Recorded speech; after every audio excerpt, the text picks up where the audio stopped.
Another classic today. I have to speak with my business partner. This one is specifically for the closers out there selling B2B services. How do you deal with this objection? Well, the best way to do this is to prevent it from happening in the first place. And this training is all about that. So let's get into it.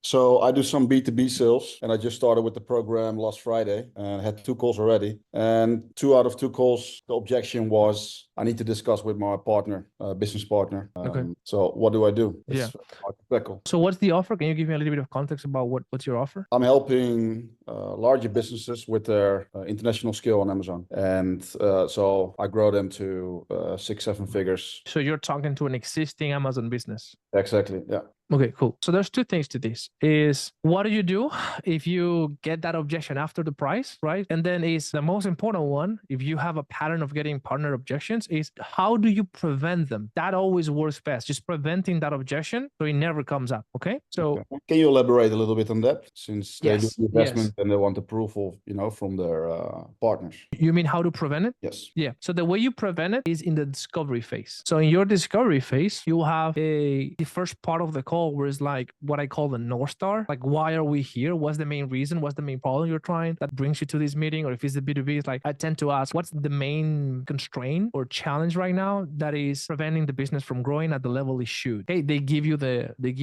main problem, blah blah blah. The next section is situation awareness to get context about the situation surrounding the challenge. And in that particular part in situation awareness, there's going to be a section that's called background questions, where you're going to ask a couple of questions about the business to understand the context of the business, just get a basic understanding. So in that section, you're going to ask, okay, so how does the leadership structure works in your organization? Are you wearing all the hats, or who do you have at an executive level? Good one. And then they're going to tell you the executives, or they're going to tell you, no, yeah, I'm wearing all the hats. I'm the CEO. I'm just doing everything. Cool. Do you have any executive, any C-suite? Do you have any team lead, or is it just yourself? It's just myself. Okay, boom. There's no partner. Or they will say, oh yeah, I am in charge of marketing and blah, blah, blah. And then my partner is in charge of product and blah, blah, blah. Right? Now we'll start to get a little bit of clarity of decision makers. Okay, cool. And when it comes to these problems, particularly like who's fully responsible to solve this issue? Is it normally when you guys sort of like go about internal department problems, is this sort of like a solo mission? Like, hey, just figure it out, or you always sort of like coordinate together? Yeah, we do that together. Yeah, it's my responsibility, but like we always talk everything and whatnot. Okay, does she knows that this is a problem that you're trying to fix? Like, is she aware that you're looking for ways to solve this issue? No, she doesn't know. Red flag, right? If he says, oh yeah, she knows that I'm hopping on a couple of calls this week, to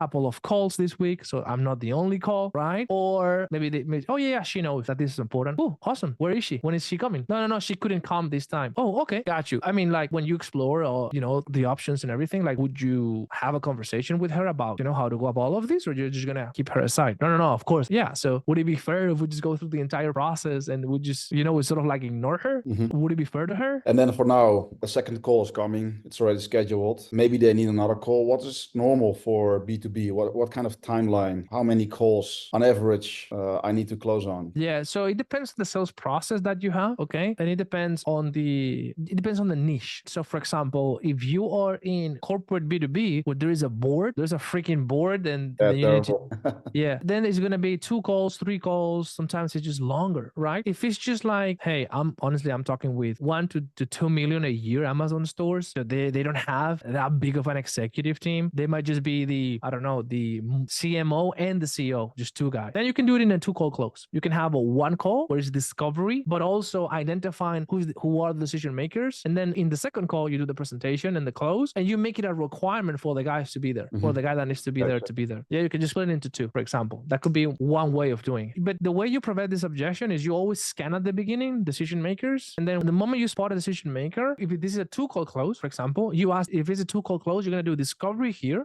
and then presentation, right? So then you ask them, would it make sense to just be in the entire process, or do you feel that we would need her in the second call, right? Exactly. And then based on what they say, we're gonna reschedule the discovery, or we do the discovery with the CMO, but then in the next call needs to be there. And if she's not there, we're gonna reschedule. I don't care, because I know otherwise it's gonna be a partner objection. And works is the same for the objection looking or having a call scheduled with an additional consultant. What is the objection? It's like, hey, all sounds good, great, yeah, sounds perfect for me, but I'm scheduling a call in a few days with another consultant. Yeah, if you have a 2 call close, you actually have an advantage here, because you pull that objection out in discovery, you pull it up, in solution awareness, when you're asking solution awareness, let me just walk you through it real quick, because I'm just saying just sections here randomly, and you might be like, what is this guy talking about? This is my process, right? In this process, you can split it into 2 calls. This is a 1 call close process, but you can just cut it here. Boom. You can just cut it here, and this is 1 call, and this is the other call, right? So here in solution awareness, in the first section of solution awareness, because there's 2 sections, in the first section here, you're going to ask them, have you guys been wanting to solve this problem for the last 3 months? Okay, so for the last 3 months, it's been so like top of mind. Yeah. Cool. So for the last 3 months, before that, I'm going to ask, for the last 3 months, what have you done? So that is assessing past efforts. Okay. Just have that section here, assessing past efforts. Okay. So can you guys see me typing? Yeah, it's there. Okay. And for the last X months, what have you tried to solve it? Now we're assessing past efforts. Okay. Blah, blah, blah. Here they're going to tell you, I try this, this, and this, or I try nothing. Okay. And this sort of like, that's a specific portion of the conversation, right? That you will go through, and it's very important for you to go through. And eventually this will end up in ideal criteria, which is ultimately, what are you looking for in a provider? What do you need? So basically this is going to end up into a responsibility frame and ideal criteria. Both lines end up in ideal criteria because you want that for presentation, you want to collect ammunition, etc. And then after this, you go, cool. And before talking to me today, have you been out there? Have you been, or are you out there looking for other possible ways, solution to solve XYZ issue? Or I am the only one? Yeah. Or it's just us, you can say, or it's just us. And then you can just ask them, why us as well, right? That positions you. So here, this is how you pull that objection. If they say, oh yeah, we have 2 more calls, we're exploring other providers. Perfect. Got it. Amazing. You have that information. Okay. So then at the end of discovery here, we're going to use that. Cool. So that will be it for this call. We typically have 2 calls based on everything we've covered. We can totally help you. And the next call from here will be just showing you a specific game plan. It will be me,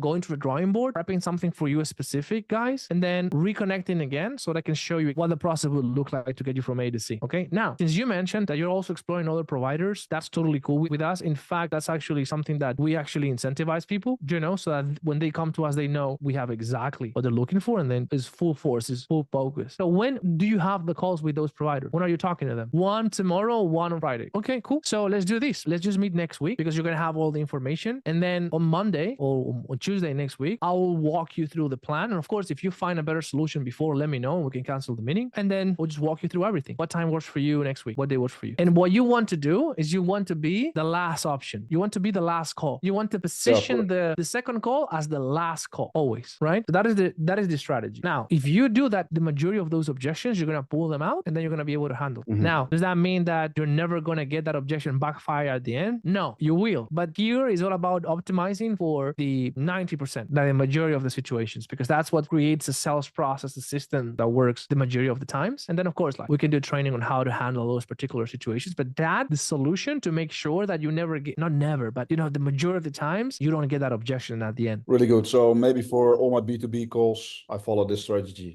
Yeah, always ask that question. Always. Boom. It's part of your process. If you know you're having that as a pattern, and in your environment, people are always just checking other providers, boom, put it there. Great one. Thank you. Okay, sweet. And another quick question, as I'm doing these calls, a lot of things that I've been noticing come up, and I'm curious how you handle them. It's like, they'll be like, oh, I have this huge dental expense, for example, I have to handle. So I'm thinking we should start towards, let's say November, they say. Typically I'm like, okay, and I'll set up a check-in call because I believe them. I don't think they're lying, but I'm just curious if you have any tools or what your thoughts are when those kind of things come up. Pre-handle it the way we just did here at the end of discovery. If it's a pattern, if you see a lot of these objections coming up in the urgency section, I'm not sure how you're doing the urgency, but sort of like do a tie down there, when you're okay, cool. And this problem that we're talking about, is this a problem that is a now problem? Is that a problem that is important to you? You want to start fixing now, or could we delay this? No, this problem is important now. Why is that though? Oh, because blah, blah, blah, blah, blah, blah, blah, blah. Okay, cool. So it sounds like you're committed, like it's time for a change in this regard. It sounds like you're committed to actually prioritize these, energy, resources, funds, etc. Is that what I'm hearing? Yeah.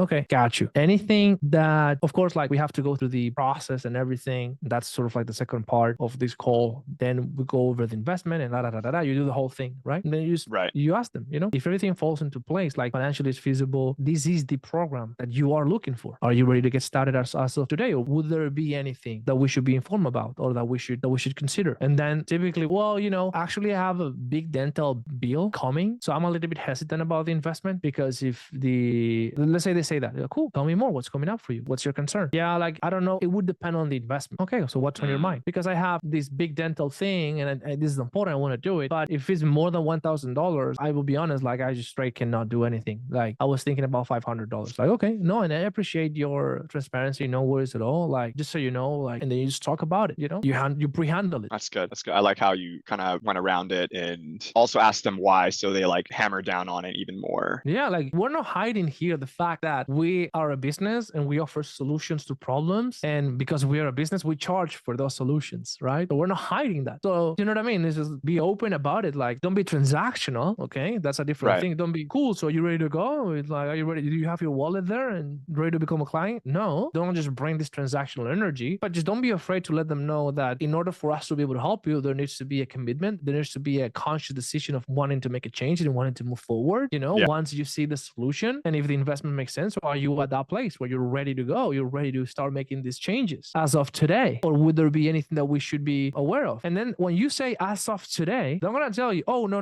not as of today. Oh, got it. What's standing in the way? Oh, this.